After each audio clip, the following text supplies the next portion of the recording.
Bismillahirrahmanirrahim. Assalamualaikum warahmatullahi wabarakatuh. Bagaimana kabarnya? Semoga selalu disehatkan oleh Allah Subhanahu wa Ta'ala. Amin ya Rabbal alamin. Oke, perkenalkan, kami dari kelompok 1 yang beranggotakan Agil Maulana, Demas Nur Fahrian, dan Muhammad Farhan. Sebelumnya, kami berterima kasih kepada Budiah yang telah mempersilahkan kami untuk menjelaskan materi tentang kepemimpinan pendidikan. Dan kami juga berterima kasih kepada teman-teman semua yang telah menonton dan mendengarkan video ini. Semoga penjelasan dari kami mudah dipahami dan bermanfaat untuk semuanya. Amin ya Rabbal alamin. Oke. Di sini kami akan menjelaskan materi tentang kepemimpinan pendidikan. Poin-poin yang akan kami jelaskan, yang pertama,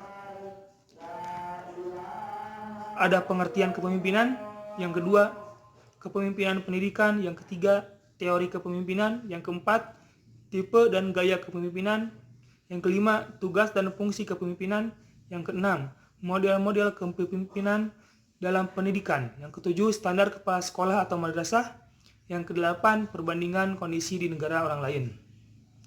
Oke, di sini saya akan menjelaskan materi yang pertama, yaitu pengertian kepemimpinan. Menurut Dapis, kepemimpinan merupakan sebuah kemampuan individu untuk mengajak orang lain dalam mencapai suatu tujuan yang telah disepakati dengan penuh semangat.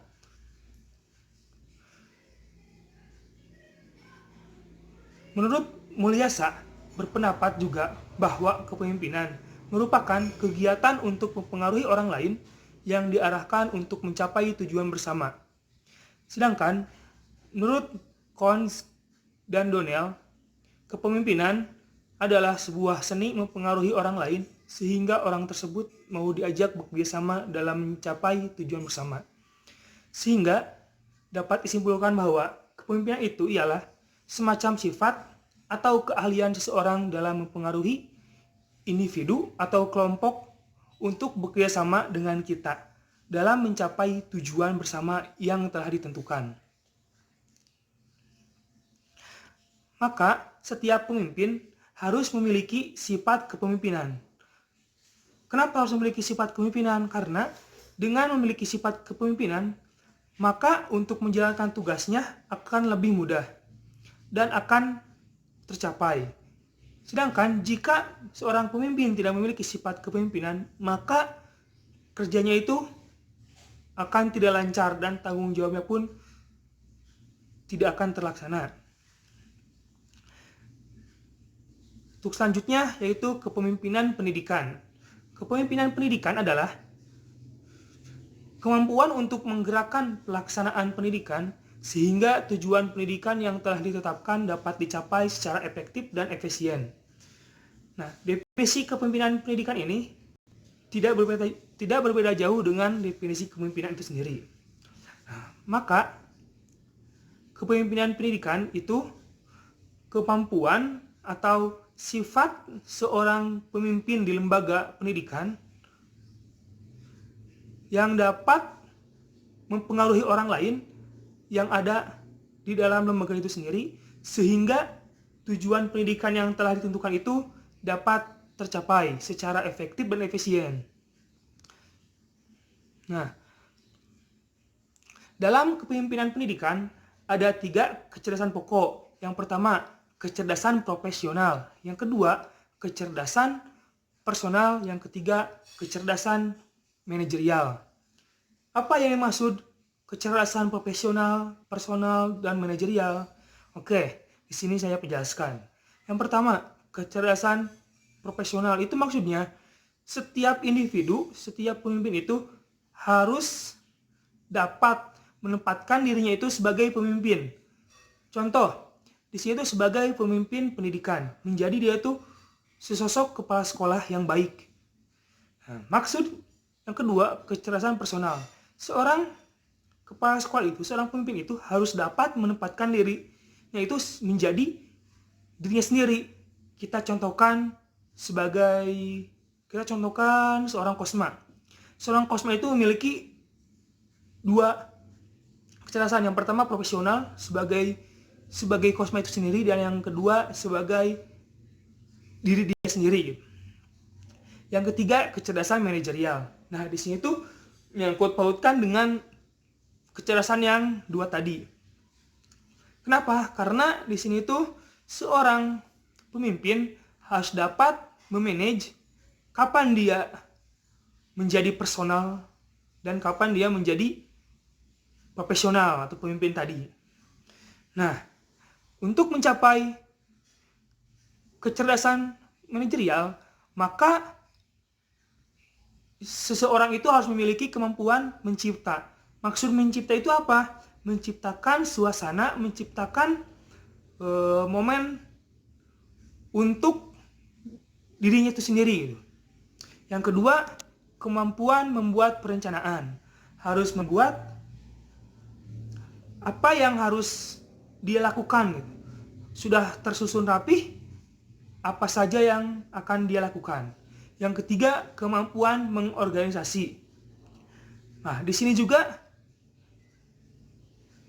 yang tadi itu sudah merencanakan dan di sini harus mengorganisasi, maka langkah-langkahnya itu harus seperti apa? Maka langkah-langkah seorang pemimpin itu tidak akan salah. Yang selanjutnya ada kemampuan berkomunikasi. Ini jelas seorang pemimpin komunikasinya harus fasih, harus bagus. Yang selanjutnya ada kemampuan memberikan motivasi, dan yang terakhir kemampuan melakukan evaluasi. Kenapa harus memiliki sifat memiliki kemampuan memberikan motivasi dan evaluasi? Karena setiap orang itu pasti ada saatnya di atas dan di bawah.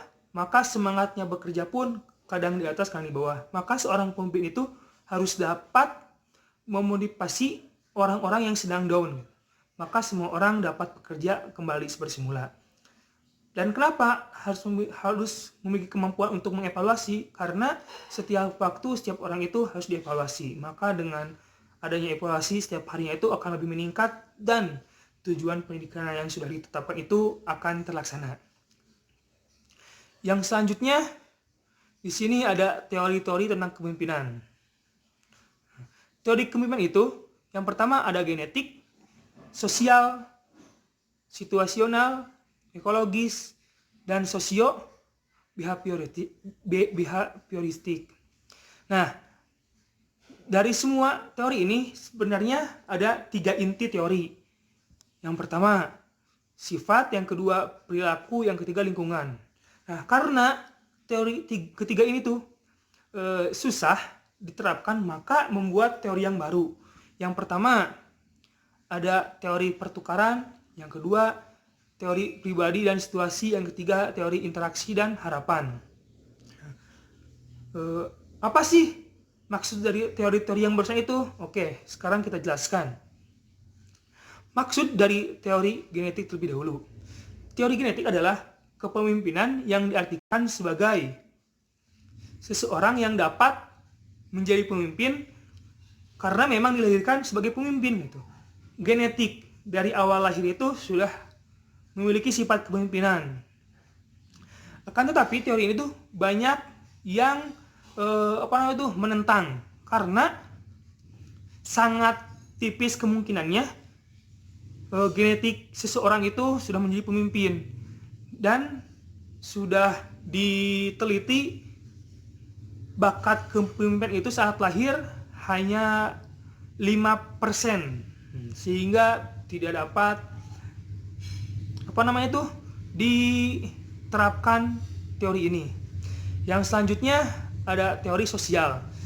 Teori sosial ini merupakan teori yang memandang kepemimpinan sebagai fungsi kelompok. Nah, menurut teori ini, sukses tidaknya suatu kepemimpinan tidak hanya dipengaruhi oleh kemampuan atau sifat-sifat yang ada pada seseorang. Nah, untuk jelasnya contoh tokoh agama, tokoh ulama di suatu tempat itu sendiri tidak melihat dari sifat-sifatnya, akan tetapi melihat dari ciri-ciri kelompok itu sendiri yang sesuai dengan kelompok itu sendiri dan akan cocok dengan lingkungan kelompok itu karena dipilihnya juga oleh kelompok itu sendiri, oleh lingkungannya gitu. Misal tokoh agama tadi yang dipilih juga dari masyarakat, lingkungan tokoh itu sendiri, maka pemimpin ini akan cocok di lingkungan itu.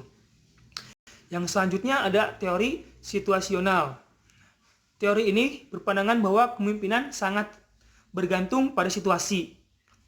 Teori ini juga tidak melihat dari sifatnya, akan tetapi melihatnya itu dari politik dan ekonomi.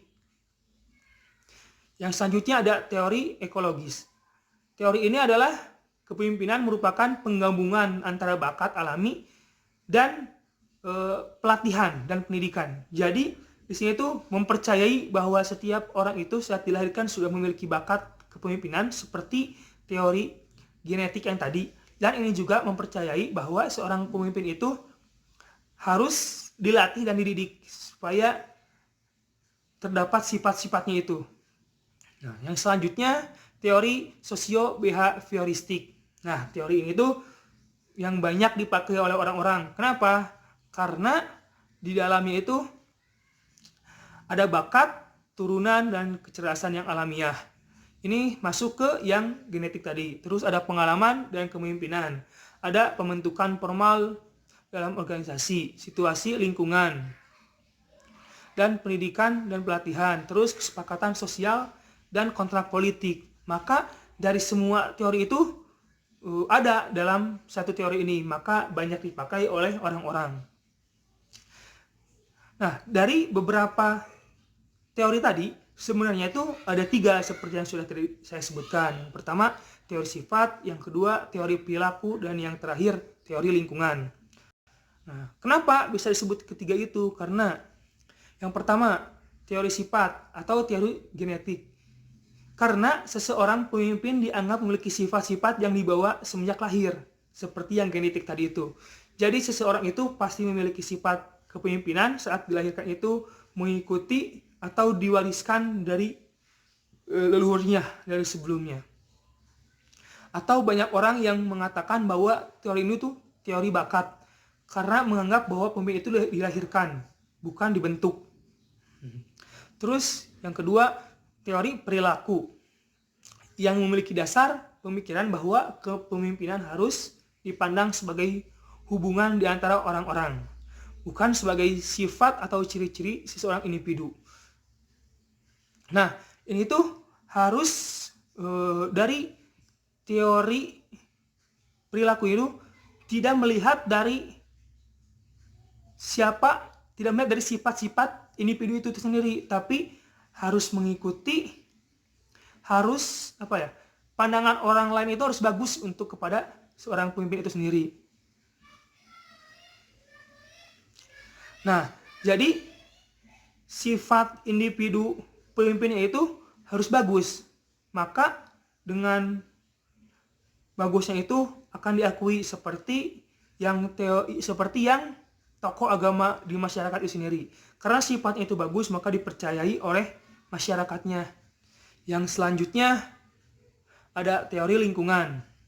Nah, maksudnya dari teori lingkungan itu, seorang pemimpin dilihat dari lingkungannya, dari berapa lama dia mencari ilmu, maka di sini tuh terlihat berbeda-beda dari kualitas seorang pemimpin itu. Karena dalam belajar itu lumayan lama. Dan yang belajarnya itu berbeda-beda. Karena ketiga teori yang tadi itu tidak bisa dijalankan secara tersendiri-sendiri dan parsial, sehingga setiap orang itu membuat alternatifnya, dikembangkan teori baru yang dikiranya lebih cocok atau kombinasi. Yang pertama ada teori pertukaran. Teori ini tuh modifikasi dari teori sifat dan perilaku, gabungan dari teori sifat dan perilaku. Teori ini berasumsi bahwa interaksi sosial menggambarkan satu benda tukar-menukar, sehingga pemimpin dengan anggota maupun anggota dengan anggota saling memberikan kontribusinya. Terus yang kedua ada teori pribadi dan situasi yang menyatakan bahwa kepemimpinan merupakan produk keterpaduan 3 faktor, yaitu yang pertama sifat-sifat pribadi, yang kedua sifat kelompok dan anggota-anggotanya, yang ketiga kejadian atau yang dihadapi oleh kelompok. Dalam teori ini, pemimpin dituntut untuk mengenal dirinya, kelompok yang dipimpinnya, serta situasi dan kondisi tempat yang menjalankan kepemimpinannya atau tempat yang dinaunginya. Terus yang terakhir ada teori interaksi dan harapan. Teori ini tuh berasumsi bahwa semakin sering terjadi interaksi dan partisipasi dalam kegiatan bersama, semakin meningkatkan pula perasaan saling menyayangi satu sama lain dan saling memperjelaskan atas norma-norma kelompok. Mungkin dari saya cukup sekian, dan untuk materi selanjutnya akan dilanjutkan oleh rekan saya, yaitu Dimas.